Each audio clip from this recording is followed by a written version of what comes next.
Novel جذبوں کی تجارت، writer آسمیہ سعید، episode number 49۔ گولیوں کی آواز جیسے ہی موبائل کے اسپیکر سے باہر تینوں وجود کو سنائی دی تھی، کریم کے ہاتھ گاڑی سٹارٹ کرتے ہوئے رک گئے تھے۔ آفاق نے کریم کی طرف دیکھا اور مجتبیٰ نے دونوں کی طرف۔ آفاق، تمہیں پتہ ہے تمہیں کیا کرنا ہے؟ کریم کے منہ سے الفاظ نکلے تھے۔ آفاق جو گاڑی کا دروازہ کھول کے باہر جا رہا تھا وہیں رک گیا تھا۔ ٹھیک ہے، تم دونوں جاؤ اریبہ کے پاس، میں شہاب سلطان کو دیکھتا ہوں۔ آفاق کہہ کر گاڑی کے باہر نکلنے لگا تھا جب کریم کی آواز پر وہ وہیں رک گیا تھا۔ آفاق، وہ غلط ضرور تھا لیکن وہ برا نہیں تھا۔ کریم کی بات پر آفاق بس اس کا چہرہ ہی دیکھتا رہ گیا تھا اور اس نے گاڑی کا دروازہ بند کر دیا تھا۔ کریم اور مجتبیٰ اریبہ کو ڈھونڈنے کے لیے گاڑی سٹارٹ کر کے نکل چکے تھے اور آفاق جب ان کی گاڑی ابھی شہر سے تھوڑی دور ہی گئی تھی، آفاق نے فوراً ٹیکسی کروائی اور ٹیکسی میں بیٹھتے ہوئے اس نے اپنی اسسٹنٹ جنید کو کال کی۔ جنید، میں تمہیں ایک نمبر سینڈ کر رہا ہوں، مجھے ابھی 2 منٹ میں اس کی لوکیشن معلوم کر کے بتاؤ۔ آفاق مسلسل شہاب کا نمبر ڈائل کر رہا تھا، اس پہ بیل جا رہی تھی لیکن کوئی فون پک نہیں کر رہا تھا۔ کریم نے شہاب کی کال بند کر دی تھی، یقیناً وہ اب کوئی بات کرنے والا نہیں تھا۔ آفاق کو بے چینی لگی تھی، اسے کریم کے آخری الفاظ یاد آ رہے تھے۔ وہ غلط تھا لیکن برا نہیں تھا۔ اسے بے چینی ہو رہی تھی تو کیا کریم بہت کچھ جانتا تھا شہاب کے بارے میں؟ انہی سوچوں میں وہ ٹیکسی کو بے مقصد راستے کی طرف لے جا رہا تھا جب اس کے موبائل پر جنید نے شہاب سلطان کے موبائل کی لوکیشن سینڈ کی اور ایک امید کی کرن نظر آئی۔ آفاق کو وہ جس راستے سے جا رہا تھا وہاں سے اور شہاب سلطان جہاں پر موجود تھا وہاں پر صرف 15 منٹ کا راستہ تھا۔ آفاق کی ٹیکسی شہاب کے راستے کی طرف رواں دواں تھی۔ وہ بے چینی سے کبھی اپنی کلائی پر بندھی گھڑی کو دیکھتا اور کبھی راستے کو دیکھتا۔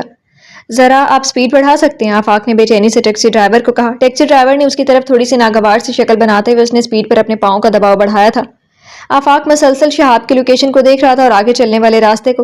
زبیر نے 3 گولیاں چلائی تھی، 2 شہاب سلطان کی ٹانگوں پر اور ایک اس کے سینے کے آر پار ہوئی تھی۔ شہاب سلطان کے منہ سے ایک دم سے خون نکلنے لگا تھا۔ ٹانگوں پر گولیاں لگنے کی وجہ سے شہاب سلطان وہیں زمین پر ڈھہ گیا تھا۔ وہ کچھ بولنا چاہتا تھا، کچھ کرنا چل نہیں پا رہا تھا، اس کے منہ سے ایک لفظ بھی نہیں نکلا تھا۔ سینے کے آر پار گولی لگنے سے اس کے منہ سے خون نکلنا شروع ہو گیا تھا اور اس کی آنکھوں کے آگے اندھیرا چھانا شروع ہو چکا تھا۔ مسٹر زبیر نے آگے بڑھ کر جلدی سے شہاب سلطان کے پاکٹ سے گاڑی کی چابی نکالی تھی۔ اس نے شہاب سلطان کے چہرے کو اپنے ہاتھ سے دائیں بائیں کیا تھا، جو وہ دائیں طرف بھی لٹک رہا تھا بائیں طرف بھی لٹک گیا تھا۔ مسٹر زبیر نے جلدی سے جا کر شہاب سلطان کی گاڑی کو کھولا اور اس کی گاڑی کے ایک ایک حصے کو چیک کیا، لیکن وہاں پیکٹ بھی موجود نہیں تھا اور وہاں لیپ ٹاپ بھی موجود نہیں تھا۔ زبیر کے ہاتھوں کو شہاب سلطان کا خون لگا ہوا تھا اور اس کے اوپر وحشت طاری تھی، ماتھے پر پسینے کی ننھی ننھی بوندیں تھیں۔ وہ نگین بیگم کا جتنا مرضی وفادار تھا لیکن شہاب نے کبھی اس کے ساتھ کوئی غلط رویہ نہیں رکھا تھا۔ یہی وجہ تھی کہ گولی مارتے بھی اس کے ہاتھ کانپ رہے تھے اور ابھی بھی اس کی گاڑی کی تلاشی لیتے ہوئے اس کے ہاتھ کانپ رہے تھے۔ گاڑی میں مسٹر زبیر کو کچھ بھی نہیں ملا تھا اور ملتا بھی کیسے؟ شہاب سلطان وہ پیکٹ کریم کے آفس چھوڑ آیا تھا اور لیپ ٹاپ وہ صرف شہاب سلطان جانتا تھا اور شہاب سلطان کے علاوہ اور کوئی نہیں جانتا تھا کہ وہ لیپ ٹاپ کدھر پڑا ہوگا۔ جہاں اس نے لیپ ٹاپ رکھا تھا وہاں نگین بیگم کی بھی سوچ نہیں جا سکتی تھی۔ مسٹر زبیر نے اپنے کپکپاتے ہاتھوں کے ساتھ اپنا موبائل باہر نکالا تھا۔ نگین بیگم کو کال کی لیکن مسلسل بیل جا رہی تھی اور نگین بیگم فون نہیں اٹھا رہی تھی۔ اس نے فوراً دوبارہ سے اپنی پاکٹ میں موبائل رکھا اور قدم شہاب سلطان کی طرف بڑھا دی۔ شہاب سلطان وہیں کچی مٹی پر جو سورج کی تپش سے گرم ہو چکی تھی وہیں دھول مٹی پر لپٹا ہوا تھا۔ اس کے ٹانگوں سے خون نکل کر اسے دھول میں جذب ہو رہا تھا۔ اس کے سینے سے خون نکل کر اس کی شرٹ کو پورا گیلا کر چکا تھا۔ مسٹر زبیر نے شہاب سلطان کی دونوں ٹانگوں سے پکڑ کر اس کو کھینچتے ہوئے اس پرانی عمارت کی طرف لے گیا تھا اور وہاں پر جاتے ہوئے اس نے فوراً سے پہلے شہاب سلطان کو قدرے ویران اور گہری جگہ کے پاس جا کر اس کی باڈی کو وہیں رکھ دیا تھا اور پاس پڑے مٹی کے ڈھیر سے اور مٹی اٹھا اٹھا کے اس نے شہاب سلطان کے اوپر ڈالنا شروع کر دی تھی۔ وہ اپنی بدحواسی میں یہ بات بھول گیا تھا کہ یہ جگہ ایسی جگہ ہے کہ یہاں پر کتے اور دوسرے جانور بھی آتے ہیں جو انسانی گوشت کیا کچھ بھی نوچ کر کھا جاتے ہیں۔ وہ شہاب سلطان کی بوٹی بوٹی کو نوچ کر کھا لیں گے۔ اسے نگین بیگم کے حکم کے مطابق شہاب سلطان کو مارنا ہی تھا چاہیے اور پھر شہاب سلطان کی باڈی کو سلطان مینشن لے کر آنا تھا۔ شہاب سلطان پر مٹی ڈال کر زبیر بڑے بڑے قدم اٹھاتا ہوا وہیں اسی جگہ پر پہنچا جہاں پر شہاب سلطان کو گولی ماری تھی۔ وہاں پر لگے بہے ہوئے خون کی جگہ کو بنے ہوئے دائرے کو اس نے ارد گرد کی دھول سے کور کیا تھا اور جلدی سے اپنی گاڑی کی طرف بڑھ گیا تھا۔ بدحواسی میں وہ بہت سی غلطیاں کر گیا تھا جو اس کے وہم و گمان میں بھی نہیں تھا۔ اپنی گاڑی کی طرف بڑھتے ہوئے جلدی سے گاڑی سٹارٹ کر وہاں سے جانا بہتر سمجھا تھا۔ دن کی روشنی تھی اور دن کی روشنی میں ایسے کسی کو مارنا اپنی جان پر کھیلنے کے مترادف تھا۔ نگین بیگم کا حکم تھا اور وہ حکم کیسے ٹال سکتا تھا؟ اس نے اپنا کام مکمل کیا۔ وہ وہاں سے گاڑی لے کر اپنے فلیٹ کی طرف بڑھ گیا تھا۔ اسے اپنے ہاتھوں پر لگا ہوا وہ خون بھی صاف کرنا تھا، اپنے جسم کے ایک ایک حصے کو صاف کرنا تھا جہاں پر وہ ایک اپنے مخلص باس کو مار کر اس کے خون کے نشانات لگا چکا تھا۔ لیکن جو داغ انسان کی روح کو لگ جائے وہ کبھی بھی کسی بھی طرح نہیں دھل سکتے تھے۔ یہ مسٹر زبیر کی غلط فہمی تھی۔ مسٹر زبیر کی گاڑی کو نکلے ہوئے 5 منٹ ہو چکے تھے جب آفاق ٹیکسی کو اس جگہ پر لا کر روکا تھا۔ وہ سڑک کافی سنسان تھی، سورج سر پر آ چکا تھا اور ہر طرف دھوپ پھیلی ہوئی تھی۔ سڑک پر ٹیکسی کو روکتے ہوئے آفاق وہاں سے اترا تھا اور ٹیکسی والے کو پیسے دے کر وہ فوراً سڑک کے درمیان میں آ کر کھڑا ہو گیا تھا۔ چاروں طرف عمارتیں تھی جو کچھ زیر تعمیر تھی اور کچھ ویران تھی۔ آفاق کی سمجھ میں نہیں آ رہی تھی کہ وہ کہاں سے شروع کرے۔ اس کے پاس وقت بہت کم تھا، کوئی نشان بھی نہیں تھا، اسے کوئی ایسا نشان بھی نہیں مل رہا تھا جس کو دیکھتے ہوئے وہ شہاب سلطان تک پہنچ سکے۔ اس نے جب اپنے موبائل پر شہاب کی لوکیشن دیکھی تو وہ اسی جگہ کی آ رہی تھی۔ وہ گول گول دائرے میں گھوم رہا تھا لیکن شہاب کہاں پر تھا اسے سمجھ نہیں آ رہی تھی۔ وہ قدم قدم آگے بڑھتا جا رہا تھا لیکن جیسے اس نے قدم آگے بڑھائے تھے وہ لوکیشن پھر اس کو پیچھے کی طرف دھکیل رہی تھی۔ آفاق نے اپنے دائیں جانب دیکھا تھا جہاں پر ایک زیر تعمیر بلڈنگ تھی جو ابھی شروع ہوئی تھی، اور دوسری طرف ایک بہت ہی پرانی بلڈنگ تھی جو کافی عرصے سے زیر تعمیر تھی، جس کی حالت کافی خراب تھی۔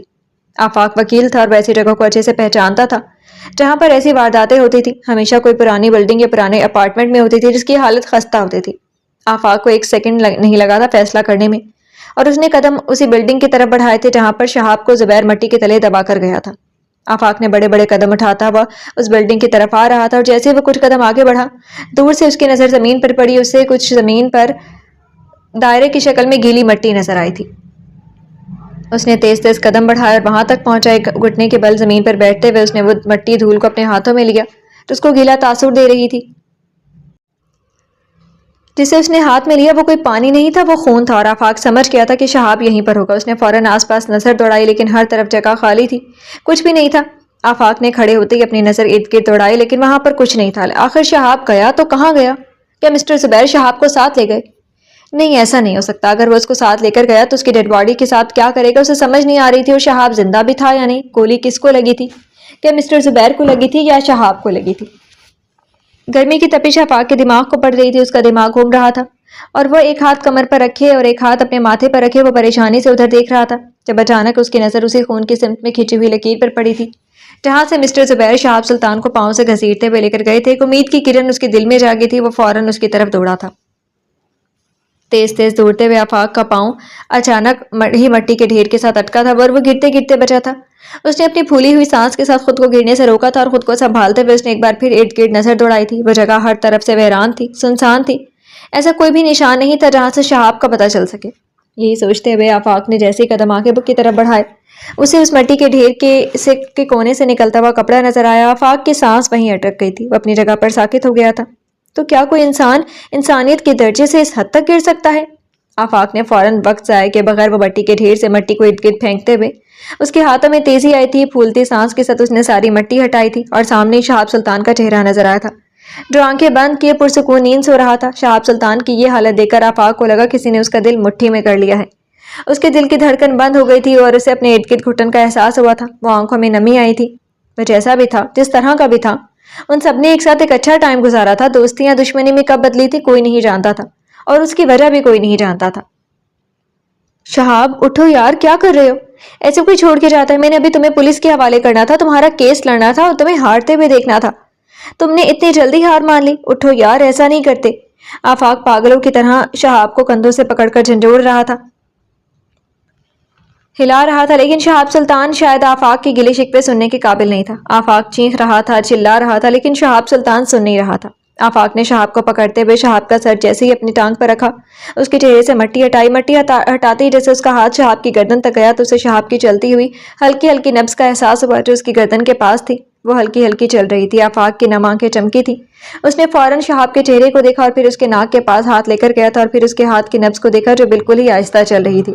اس نے فوراً ہی شہاب کو اپنے کندھوں پر اٹھایا تھا اور بڑے بڑے قدم اٹھاتا ہوا باہر سڑک کی طرف لے گیا تھا، اور ایک امید جاگی تھی، اسے ایک راستہ نظر آیا تھا اور وہ یہ امید اپنے ہاتھوں سے کھونا نہیں چاہتا تھا۔ شہاب کو وہاں زمین پر لٹاتے اس نے سڑک کے پاس سے ارد گرد دیکھا اور اپنے موبائل سے ٹیکسی کروانی چاہی، لیکن ٹیکسی میں بہت وقت لگ رہا تھا۔ یہ سنسان سڑک تھی اور یہاں پر ٹریفک یا گاڑیوں کا آنا جانا کم تھا، لیکن اللہ جسے زندگی دے یا جس کی مدد کا وعدہ کر لے اس کے لیے کوئی نہ کوئی وسیلہ بنا ہی دیتا ہے۔ آفاق کو سامنے سے ایک چھوٹی سی مہران گاڑی آتی ہوئی نظر آئی تھی جو بہت ہی سلو رفتار سے چل رہی تھی۔ آفاق فوراً سڑک کے درمیان میں کھڑے ہو کر ہاتھ کے اشارے سے اس کو گاڑی روکنے کا کہہ رہا تھا اور وہ گاڑی اپنی رفتار سے آرام سے چل کر آ رہی تھی، وہیں آفاق کی جان پر بنی ہوئی تھی۔ کچھ ہی دیر میں وہ گاڑی جب آفاق کے پاس پہنچی اور اس نے بریک لگائی، آفاق نے اس ڈرائیور کی طرف دیکھا۔ میرا بھائی زخمی ہے، پلیز ہسپتال لے چلیں، آپ کی مہربانی ہوگی۔